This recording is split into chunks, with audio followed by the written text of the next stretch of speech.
কুষ্টিয়ায় বাড়ছে G9 জাতের কলার চাষ। অন্য জাতের চেয়ে আকারে বড়, রোগ প্রতিরোধ ক্ষমতা ভালো আর দামও বেশি, তাই আবাদের খরচও কম। আর এর ফলে এই কলা চাষে আগ্রহী হচ্ছেন কৃষকরা। তাদের সব ধরনের পরামর্শ ও সহায়তার আশ্বাস কৃষি বিভাগের। মাহতাবুদ্দিন লালনের তথ্য ও ছবিতে ডেস্ক রিপোর্ট। কুষ্টিয়ার মিরপুরের তরুণ কৃষি উদ্যোক্তা সোহেল রানা কয়েক বছর আগে পরীক্ষামূলকভাবে 1 বিঘা জমিতে G9 জাতের কলার চাষ শুরু করেন।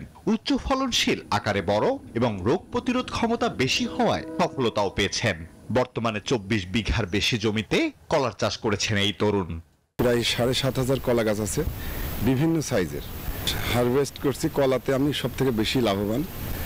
কোনোদিন সাহস করে করলে এবং মনোযোগ দিয়ে করলে যে সফল হওয়া যায়, এটা আসলে আমাকে দেখে অনেকে অনুপ্রাণিত হচ্ছে। এখন সোহেলের সফলতা দেখে এখন G9 জাতের কলা চাষে আগ্রহী হচ্ছেন অনেকেই। পরামর্শ ও চারা দিয়ে সহায়তা করছেন সোহেলও। আমি ভাবছিলাম যে আমি অন্য চাষ করি, আমি কিন্তু ধান, গম, এগুলো ভুট্টা এগুলো চাষ করি।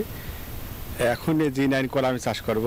3 একর জমি আমি সিলেক্ট করছি চাষ করার জন্য। এখানে বিনিয়োগ খুব বেশি না, কিন্তু এটার লাভজনকটা একটু বেশি, আর এটার মান সবসময়। 1 বিঘা জমিতে এই জাতের কলা চাষে খরচ হয় 50 থেকে 60,000 টাকা। সব খরচ বাদে লাভ হয় 1.5 থেকে 2 লাখ টাকা। G9 কলার কান্দিগুলো খুবই বড় হয়, আবার জয়েন্ট কলার কান্দিগুলো ভালো বড় হয় যদি শক্তির জায়গা হয়। স্বাদ বেশি, আপনার ছড়াই বেশি হয়, কান বড় হয়।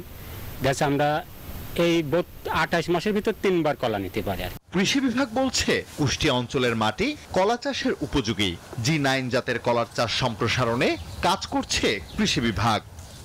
মাটিটা আছে, সয়েলটা এটা বেলে দোআঁশ মাটি। এই মাটিটা কলা চাষের জন্য খুবই উপযোগী। আর এই মাটিটা আপনার রাসায়নিক সার খুব কম লাগে, প্লাস জৈব সার ব্যবহার করা হয়। যেহেতু আমাদের এখানে রাসায়নিক সার ব্যবহার করা হয় না বললেই চলে, জৈব সারটাই ব্যবহার করা হয়, যার কারণে এই কলার সাইজটাও ভালো হয়, মোটা হয়, সুস্বাদু হয়। শিক্ষিত তরুণদের G9 জাতের কলা চাষে সরকারি পৃষ্ঠপোষকতা দিলে বেকারত্ব কমার পাশাপাশি কৃষি বিপ্লব ঘটবে বলে মনে করেন সংশ্লিষ্টরা। Desk report, news 24।